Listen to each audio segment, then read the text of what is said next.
बिस्मिल्लाहिर्रहमानिर्रहीम, अस्सलाम वालेकुम नाज़रीन। आप यूट्यूब चैनल देख रहे हैं, मैं इमरान खान हूँ। पिछले वीलॉग में हमने थोड़ा सा तराजू जो है उसको बराबर किया था। अगर और ख्वाहिश का इजहार किया गया तो इस ख्वाहिश के मुताबिक तराजू को मज़ीद बराबर किया जा सकता है। और सैकड़ों ऐसी चीज़ें हैं जो तराजू के पलड़े बराबर करने के लिए नवाज शरीफ को भी करनी पड़ेंगी। बहरहाल, पाकिस्तान तहरीक इंसाफ जब भी रैली निकालने लगते हैं तो कानून को रस्ते में लाया जाता है और ये कहा जाता है कि दफ़ा 144 का निफाज कर दिया गया है। इससे पहले जब 8 मार्च को तहरीक इंसाफ रैली निकाल रही थी तो अचानक दफ़ा 144 का नफाज हुआ, लेकिन दफ़ा 144 के नफाज से पहले ही पुलिस को मुतहर्रिक करके ज़मान पार्क ऑपरेशन के लिए भिजवा दिया गया और पुलिस ने धावा बोल दिया। पुलिस के क्रैकडाउन के अंदर बहुत सारे कारकुन ज़ख्मी हो गए, पुलिस ने दर्जनों गाड़ियाँ तोड़ दी और एक कारकुन जो है वो जाँ बहक हो गया। और उसके बाद से लेकर अब तक पाकिस्तान तहरीक इंसाफ ने होल्ड किया और दोबारा एतवार वाले दिन रैली का अनाउंसमेंट किया। PSL का जो रूट है वो बिल्कुल मुख्तलिफ है और जो रैली है वो मुख्तलिफ एक अलग एरिया में थी, बल्कि रैली का रूट जो है वो माल रोड पे नहीं रखा गया ताकि PSL जो है वो मुतासिर ना हो या मुतासिर होने का कोई इम्कान भी ना रहे। लेकिन इसके बावजूद दोबारा से दफ़ा 144 लगा दी गई, क्योंकि जब भी इमरान खान साहब बाहर निकलेंगे तो मोहसिन नकवी और जो आमिर मीर है इनको प्रॉब्लम हो जाएगा और इनके जो हैंडलर्स हैं वो इनकी डोरियां हिलाते हैं और इन्हें कहते हैं कि फौरी तौर पे कुछ भी ऐसा करो कि इमरान खान घर से बाहर ना निकले और वो अपनी इलेक्शन कैंपेन ना कर सके। प्रोपेगेंडा ये किया जाता है कि अगर इमरान खान साहब जिद करें कि वो बाहर निकल रहे हैं और उनके कारकुन वहां पे डट जाएं, हजारों की तादाद में लोग पहुंच गए थे। आज ज़मान पार्क में बहुत बड़ी तादाद में लोग पहुंचे थे, यानी जितने लोग पिछली मरतबा मौजूद थे उससे लगभग 5 गुना लोग आज मौजूद थे, हजारों की तादाद में। और वो पुलिस के साथ एक लड़ाई में भी जा सकते थे और पुलिस को इस बात का बखूबी अंदाजा था। लेकिन पाकिस्तान तहरीक इंसाफ ने अक्लमंदी का फैसला किया और उन्होंने कहा कि हम कानून को हाथ में नहीं लेंगे। गो कि ये गैर कानूनी है, गलत है, गैर आईनी है और इंसाफ के उसूलों के खिलाफ है कि हमें इलेक्शन कैंपेन चलाने की इजाज़त नहीं दी जा रही। लेकिन इसके बावजूद हम कानून को नहीं तोड़ेंगे और कोई ऐसा मौका फराहम नहीं करेंगे जिससे पुलिस वाले या कारकुन जख्मी हो या किसी की जान जाए। इमरान खान साहब ने अब तक हत्तुल इम्कान कोशिश की है। जब 25 मई को वो इस्लामाबाद पहुंचे 26 मई की सुबह, तो उस वक्त भी उनके बहुत सारे साथियों ने कहा, मैं उस वक्त कंटेनर के अंदर थोड़ी देर के लिए इमरान खान साहब का इंटरव्यू करने के लिए गया था, कुछ चीज़ें जानने के लिए। तो मुझे अच्छी तरह याद है, मैंने उनसे कहा कि ये लोग सारे यहाँ रहने के लिए आए हुए हैं, इनके साथ खैमे हैं, इनके साथ बैग्स हैं, इनके साथ बिस्तर हैं, तो आप इन्हें कह देंगे कि ये वापस चले जाएं। तो इमरान खान साहब ने कहा कि इस वक्त लोगों की जो हालत हो चुकी है, जिस तरह का जबर ये बर्दाश्त करके यहाँ तक पहुँचे हैं, मेरी इत्तला के मुताबिक रियासत इनके ऊपर एक और क्रैकडाउन करने वाली है और उसके बाद ये लोग वैश्यों की तरह लड़ेंगे और दूसरी जानिब से जो रियासत है वो इनको मारेगी। तो दोनों तरफ हमारे अपने लोग हैं, मैं नहीं चाहता कि लोगों की जानें जाएँ। तो इमरान खान साहब ने उस वक्त भी एक कदम पीछे हटके खून खराबे से पाकिस्तान को बचाया था और आज फिर उन्होंने वही काम किया। लाहौर में हुआ क्या क्या जरा ये देखें आप। दफ़ा 144 के मौके पर लाहौर में होने वाले events, number 1 PMLN workers convention हुआ। ख्वाजा साद रफीक ने वहां पे हाथ उठा के हलफ लिया PMLN के कारकुनों से। तमाम चीज़ें आहिस्ता आहिस्ता ये लोग इमरान खान की कॉपी कर रहे हैं। जैसे इमरान खान साहब हलफ लेते हैं वैसे हलफ ले रहे हैं। जैसे इमरान खान साहब के जलसे के अंदर लंबी तकरीर होती है, ये लोग वो सीखने की कोशिश कर रहे हैं। जिन अल्फाज का इस्तेमाल इमरान खान साहब करते हैं ये उन अल्फाज को सीखने की कोशिश कर रहे हैं। जलसे का तरीक़ाकार, जलसे का डिज़ाइन, ये चीज़ें इमरान खान से बहुत ज़्यादा कॉपी करने की कोशिश करते हैं, उनकी तरह चलने की, उनकी तरह बोलने की, उनकी तरह दिखने की, उनकी तरह बॉडी लैंग्वेज रखने की। तो बेचारा पूरा शरीफ खानदान और उनकी पार्टी जो है वो इस वक्त इमरान खान को कॉपी करना चाहती है, क्योंकि उनकी अपनी सियासत जो है वो आउटडेट हो चुकी है, पुरानी है, बहुत बहुत पुरानी सियासत है। हर जगह पर कॉपी करते हैं इमरान खान को। बहरहाल आज क्या क्या हुआ, PMLN का वर्कर कन्वेंशन हुआ लाहौर में, जश्न बहारा का पूरा फेस्टिवल हुआ लाहौर में, लकी ईरानी सर्कस प्रॉपर लगी लाहौर के अंदर, लाइट एंड म्यूजिकल शो शाही किला के अंदर बेहतरीन किस्म का चल रहा है लाहौर में। 40 किलोमीटर लंबी एक मैराथन रेस लाहौर में करवाई गई, बहुत बड़ी तादाद में नौजवानों ने उसमें हिस्सा लिया, ज़बरदस्त। छोटे बड़े बहुत सारे मेले लाहौर के अंदर हुए आज। और उसके बाद जेल रोड पर ख़वातीन का एक प्रोग्राम हुआ और सिर्फ जो चीज़ आज नहीं हो सकी, यानी एक ये भी हुई है, PSL का मैच भी हुआ आज, और जो चीज़ नहीं हो सकी वो पाकिस्तान तहरीक इंसाफ की रैली है जिसको रोका गया है।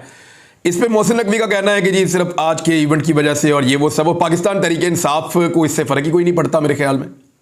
उनके लिए एतवार, पीर, मंगल, बुध, जुमेरात, जुम्मा सारे दिन एक जैसे हो गए, क्योंकि पब्लिक डिसाइड कर चुकी है कि उनके नुकसान के लिए जिम्मेदार इम्पोर्टेड हुकूमत और उसके सहूलतकार हैं। अब वो उनसे जान छुड़ाने के लिए सिर्फ इमरान खान को अपने मसीहा के तौर पर देख रहे हैं। अच्छा, इमरान खान साहब निकले तो मरियम नवाज और उसके प्यादे वो सारे ये कहना शुरू हो जाते हैं कि देखो कानून तोड़ रहा है, आइन शिकन है, फितना है और आइन और कानून के खिलाफ जा रहा है। वो लोग ये कहते हैं। ना निकले तो कहते हैं जी बुज़दिल है, डर गया, छुप गया, बाहर नहीं निकल रहा, गीदड़ है। अच्छा, ये लोग कैसे कह देते हैं किसी दूसरे शख्स को बुज़दिल, जिसके अपने वालिद गिरामी पाकिस्तान से एक मरतबा नहीं कई मरतबा भाग कर जा चुके हैं, जिनके दोनों भाई पाकिस्तान से भाग कर बाहर जा चुके हैं, जिनके रिश्तेदार तमाम के तमाम पाकिस्तान से बार बार भाग कर पाकिस्तान से बाहर जा चुके हैं, जो खुद अपनी छोटी सी सर्जरी करवानी हो तो दूसरे मुल्क में जाकर करवाती हैं, जिनके वालिद के थोड़े से प्लेटलेट्स गिर गए थे और उसके बाद वो किस तरह गिरे थे, आजकल मरियम नवाज खुद ही उसका पोल खोल रही हैं कि नवाज शरीफ को कुछ खिलाया गया था और खिलाते तो डॉक्टर अदनान ही थे। तो जो भी नवाज शरीफ को खिलाया गया उसके नतीजे में उनके प्लेटलेट्स गिरे और फिर उनको पाकिस्तान से बाहर निकालने के लिए बंदोबस्त किया गया। तो ये एक बहुत बड़ा गेम था। तो नवाज शरीफ पाकिस्तान से बाहर भाग जाते हैं और बाहर जाके दुनिया भर के काम करते हैं, लेकिन पाकिस्तान वापस नहीं आते। जब भी कभी पाकिस्तानियों के ऊपर बहुत बुरा वक्त आता है, जैसे सैलाब आ गया, जैसे कोरोना आ गया, जैसे महंगाई का एक बहुत बड़ा अजाब आ गया, जैसे पेट्रोल और बिजली की कीमतें कई गुना बढ़ गई, तो इसमें नवाज शरीफ साहब का इतना दुखी हो जाते हैं वो बरतानिया में कि वो अपनी महंगी गाड़ियों के अंदर बैठ के महंगे तरीन बरतानिया के इलाकों में जाकर शॉपिंग करके अपना दिल बहलाते हैं। बड़े बड़े होटल्स के अंदर जाकर बैठ के वो अपना दिल बहलाते हैं नवाज शरीफ साहब। इतने दुखी हो जाते हैं, कभी पोलो शोलो का मैच देखने भी चले जाते हैं, कभी कहीं दूर दराज इलाकों में कंट्री साइड पे भी निकल जाते हैं। तो मियां नवाज शरीफ साहब एक ऐसे दलेर लीडर हैं जिनका मुशर्रफ के साथ वास्ता पड़ा तो रोते हुए पाकिस्तान से निकले और मुआहदा करके निकले कि 10 साल तक हम वापस नहीं आएंगे, और वापस आने के लिए फिर मिन्नतें करते रहे कि जब बेनज़ीर आ गई तो हमें भी आने दें आप। तो ये इतने दलेर हैं कि मुशर्रफ के पूरे दौर में वापस आने से डर रहे थे और सहमे हुए थे। अच्छा, उसके बाद जब इमरान खान साहब के दौरे हुकूमत में ये गिरफ्तार थे तो 2019 में डील मार के फिर पाकिस्तान से बाहर भाग गए और कहकर गए थे 4 हफ्ते में वापस आ रहा हूं, दवाई लेनी है बस। मैं एंज गया दवाई लेके तो मैं वापस आया।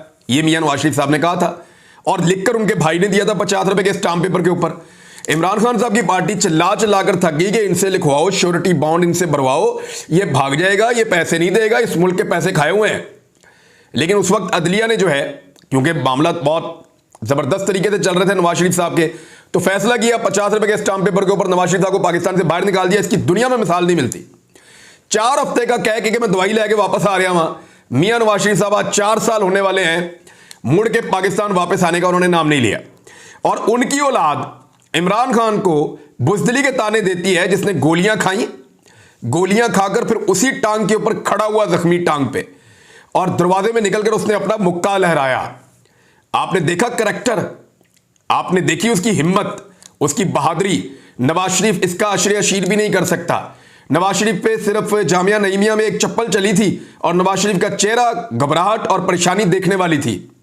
दूसरी जानिब इमरान खान गोलियां खा के दरवाजे में निकलकर मुक्का लहराता है और जख्मी हालत में बगैर हेलीकॉप्टर के गाड़ी के अंदर बैठ के वो अस्पताल पहुंचता है और पाकिस्तान से बाहर नहीं जाता, अपना इलाज यहीं पे करवाता है। अब ताने इस तरह के लोग देंगे, बुज़दिल लोग। गीदड़ कौन है ये आप कमेंट के अंदर बता दें कि आपको क्या लगता है कि नवाज शरीफ है या इमरान खान है। इसके ऊपर आप खुद फैसला कर लें। पाकिस्तान तहरीक इंसाफ ने जो है वो फैसला किया है कि वो खुद रैली निकालेंगे और बाद में निकाल लेंगे, कल निकाल लेंगे। इससे क्या फर्क पड़ता है? यानी आज रैली नहीं निकालने की तो ये सारा दिन एक कंपेन चली है पाकिस्तान तहरीक इंसाफ की। सोशल मीडिया के ऊपर पूरे पाकिस्तान ने थू थू की है, लान तान की है इस हुकूमत के ऊपर जिन्होंने रैली नहीं निकालने दी। हालांकि इलेक्शन शेड्यूल आने के बाद आप किसी सूरत भी जो इलेक्शन की कंपेन की सरगर्मियां उनको रोक नहीं सकते। लेकिन आमिर मीर जो है वो बहुत ढीठों की तरह कह रहे हैं कि जनाब 6 अप्रैल के बाद जो है वो इलेक्शन की कंपेन शुरू होगी, उससे पहले नहीं होगी। एक तो हमें नए कानून बना के ना बताओ भाई। पूरा पाकिस्तान जानता है कि हमेशा इलेक्शन कंपेन ऐसी ही होती है। अयाज सादिक ने 2018 में लिखा था इलेक्शन कमीशन को, 24 घंटे के अंदर इलेक्शन कमीशन ने नोटिस लेके सारा मामला सीधा कर दिया था। उसी दिन निगरान हुकूमत को वार्न कर दिया था। लेकिन आज पाकिस्तान तहरीक इंसाफ ने लिखा है तो ना इलेक्शन कमीशन नोटिस ले रहा है, लाहौर हाई कोर्ट गए तो वहां पे संगल लगा हुआ था, दरवाजे के अंदर संगल लगा के ताला लगा दिया गया था, वहां पे भी नहीं हो पाया। बहरहाल अब कल ये मामला जाएगा सबके सामने और ये दफा 144 खत्म होगी तो पाकिस्तान तहरीक इंसाफ दोबारा निकल आएगी। कब तक उनको दबाकर रखा जाएगा? और जितनी देर पाकिस्तान तहरीक इंसाफ को दबाकर रखा जाएगा उतना ज्यादा फायदा पाकिस्तान तहरीक इंसाफ की इलेक्शन कैंपेन को पहुंचेगा और लोग उतने गुस्से में आकर वोट डालेंगे। अब मैंने आमिर मीर को बड़े गौर से सुना है और देखा है, तो मुझे ऐसा लगता है कि यह वारिस मीर का बेहतर बेटा है। आमिर मीर के बारे में आपको मेरी बात शायद बुरी लगे, लेकिन मैं आपको सीरियसली बताऊं, यह वारिस मीर का बेहतर बेटा है, क्योंकि जो ये अंदर से है वही ये बाहर से है। यानी ये वही कहता है जो ये करता है। यानी ये जितना गंदा है ये उतना गंदा अपने आप को दिखाता भी है, बताता भी है। तो ये आमिर मीर जो है ये वारिस मीर का बेहतर बेटा है। दूसरों के अंदर ये कैपेसिटी नहीं है, उनमें बहुत मुनाफकत है, इसमें नहीं है। तो ये एक बात मुझे अच्छी लगी तो मैंने आपको बता दी। इमरान खान साहब ने जो है वो इसके ऊपर ट्वीट्स भी किए हैं कि दफ़ा 144 जो है उसका निफाज कर दिया जाता है और पॉलिटिकल एक्टिविटीज़ नहीं कर दी जाती। और इलेक्शन कमीशन में भी इसको चैलेंज कर दिया गया है, अदालत के अंदर भी ये मामला जाएगा। सुबह 10:30 बजे इलेक्शन कमीशन ऑफ पाकिस्तान ने पीटीआई की दरखास्तों के ऊपर इजलास तलब कर लिया है और उम्मीद ये है कि सुबह ये कह दिया जाएगा, 10:30 बजे इजलास तलब किया गया है कि दफ़ा 144 नहीं लगाई जा सकती, पाकिस्तान तहरीक इंसाफ को पॉलिटिकल एक्टिविटीज़ करने दी जाएँ। उसके बाद कोई और बहाना ढूंढना पड़ेगा, कोई और तरीका वारदात लगाना पड़ेगा जिसके ज़रिए से इमरान खान का रास्ता रोका जाए। अदरवाइज़ बहुत बहुत मुश्किल दिखाई देता है। रेंजर्स को बुला लिया गया जी लाहौर के अंदर, हालांकि कोई ऐसा लॉ एंड ऑर्डर का मसला नहीं था, लेकिन बड़ी तादाद में पुलिस वालों को जमान पार्क के आसपास रखा गया। लोग बहुत बड़ी तादाद में पहुंचे। आज खवातीन ने पुलिस वालों से बड़ी सख्त बातें की हैं और कुछ चीज़ें मैं आपको बताऊं, ये पुलिस वाले भी हमारे अंदर से हैं बेचारे, और उनको मजबूर किया जाता है। नौकरी उनके पास यही है, उन्हें कहा जाता है जी नौकरी आपकी ले लेंगे, वरना जो हम कहते हैं डंडे मारो, इनके ऊपर पानी फेंको, आंसू गैस फेंको, ये सारा कुछ करो। फिर आगे से पत्थर आते हैं तो वो भी उन्हीं को लगते हैं। तो पुलिस वाले भी बेचारे हमारी सोसाइटी का हिस्सा होते हैं। मुबैना तौर पे जो एक आला सतही पुलिस की मीटिंग हुई है गुज़िश्ता रात, उसमें कुछ पुलिस वालों ने इनकार कर दिया और सीनियर ऑफिसर्स हैं, उन्होंने कहा जी कि हमें आप जिधर दिल करता है ट्रांसफ़र कर दें, जहां दिल करता है राजनपुर बलोचिस्तान कच्चे के इलाके में जहां दिल करता है भेज दो, हमसे ये जुल्म आप ना करवाएं। हम अपने लोगों को नहीं मार सकते, अपने लोगों के ऊपर जुल्म और जबर नहीं कर सकते। जिधर ट्रांसफर करना है करो, जिधर भेजना है भेजो, हमसे ये गलत काम, गैर कानूनी, गैर आईनी काम हमसे ना करवाया जाए। अब कुछ पुलिस वाले खड़े हो गए हैं, मैं उम्मीद करता हूं बाकी पुलिस वाले भी खड़े हो जाएंगे और वो ये कहेंगे कि भैया एस्टैब्लिशमेंट के गंदे कपड़े हमेशा हम नहीं धोने हैं, हमारे गंदे कपड़े कौन धोएगा। यानी जब कभी एस्टैब्लिशमेंट ने गलत काम करवाना होता है, पुलिस को आगे लगा के उनसे काम करवा लेते हैं और वो बदनाम हो जाते हैं बेचारे, और वो पीछे अपने कपड़े साफ रख के बैठे होते हैं कि हम तो नीट एंड क्लीन है, हमने तो कुछ नहीं किया, ये तो पुलिस ने किया। गालियां पुलिस को पड़ती हैं।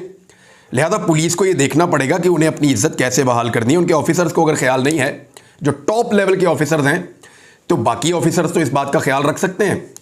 उन्हें गलत और गैर कानूनी काम जो है वो नहीं करने चाहिए, और कोई भी सीनियर ऑफिसर किसी भी जूनियर ऑफिसर को गैर कानूनी और गलत काम करने का नहीं कह सकता। आईने पाकिस्तान के मुताबिक अगर कहता है तो कानून और आइन के मुताबिक जूनियर ऑफिसर कह सकता है कि मेरा कानून और मेरा आइन और मेरा फर्ज इसकी इजाजत नहीं देता। ये बात ठीक है। पुलिस के साथ जो इज्जत इस यूनिफॉर्म के साथ है उसको बहाल करना चाहिए, और वो पुलिस वाले ऐसे ही कर सकते हैं जब वो कहें कि गलत काम हमने नहीं करना। मुबैना तौर पे ये खबर आई है कि रात गए जो इजलास हुआ उसके अंदर कुछ पुलिस वालों ने मना कर दिया। उन्होंने कहा जिधर मर्जी ट्रांसफ़र करो, हमने गलत काम नहीं करना। और मैं आपको एक और अजीब चीज़ बताता हूँ, मुझे कुछ पाकिस्तान तहरीक इंसाफ के लोगों ने ये बात बताई है कि लगातार पुलिस वाले सीनियर ऑफिसर्स उनसे राब्ते करके ये कह रहे हैं कि हम किसी भी जुर्म में, किसी लड़ाई झगड़े में मुलव्विस नहीं रहे, हमने आपके लोगों के ऊपर टॉर्चर नहीं किया, हमने आपकी गाड़ियाँ नहीं तोड़ी, खुदारा हमारा नाम ना लें और हमें इसके अंदर इन्वॉल्व ना करें, क्योंकि पुलिस को इस बात का पता चल गया कि हुकूमत आनी जानी चीज़ है। और मोहसिन नकवी उन्हें कैसे प्रोटेक्ट करेगा? ये तो चंद महीने का वज़ीर आला है, और मरियम नवाज कैसे प्रोटेक्ट करेगी? उसकी तो हुकूमत आती हुई नजर ही नहीं आ रही। हुकूमत आ रही है इमरान खान की, और अगर इमरान खान की हुकूमत आ जाती है तो ये पुलिस वाले जिनसे जुल्म करवाया जा रहा है, जुल्मों का जवाब तो इनको देना पड़ेगा। वीडियो तो इनकी बन रही है और रिकॉर्ड इनका इकट्ठा किया जा रहा है। पाकिस्तान तहरीक इंसाफ एक एक नाम लिख रही है, एक एक बंदे का वो डाटा इकट्ठा कर रहे हैं। जिस जिस बंदे ने गाड़ियां तोड़ी, जिस जिस बंदे ने आंसू गैस फेंकी, जिस जिस बंदे ने टॉर्चर किया, जो डीएसपी वो सर के अंदर मार रहा था एक नौजवान को, जो उठा के गाड़ियों में बंद कर रहे थे, जिन्होंने गैर कानूनी और गैर आईनी हथकंडे उठाए और लोगों पे जबरदस्ती जोरदार तरीके से टॉर्चर किया और गाड़ियां तोड़ी, इमलाक को नुकसान पहुंचाया, वो सारे रजिस्टर्ड हो रहे हैं। अब वो पुलिस वाले खुद टेलीफोन कर करके कह रहे हैं कि सर हम इन्वॉल्व नहीं हैं, फॉर गॉड सेक ये ज़बरदस्ती करवा रहे हैं, आला लोग जो है वो ऊपर कहीं और फैसले हो रहे हैं, हम इसका हिस्सा नहीं हैं। और मेरे पास इसकी मुख्तलिफ लोगों की जो पुलिस वालों ने बातें की हैं, मैंने ऑडियो रिकॉर्डिंग सुनी है सीनियर पुलिस ऑफिसर्स की, मैंने ऑडियो रिकॉर्डिंग्स सुनी है सीनियर पुलिस ऑफिसर्स की, जिन्होंने फ़ोन करके पीटीआई के लोगों को यकीन दिलाया कि हम इस गंद का हिस्सा नहीं हैं। हम वहाँ मौजूद ज़रूर थे, मजबूरी है ड्यूटी की, लेकिन हमने ये गन नहीं डाला। एक और घड़ी वाली भी खबर आई है, बड़ी मज़ेदार, आपको अगले वीलॉग में बताता हूँ कि बहुत इंटरेस्टिंग खबर है, बड़ी मज़ेदार चीज़ है। अगले वीलॉग के लिए इंतज़ार कर लें आप। अब तक के लिए इतनी, अपना ख्याल रखिएगा, अपने चैनल का भी। अल्लाह हाफ़िज़।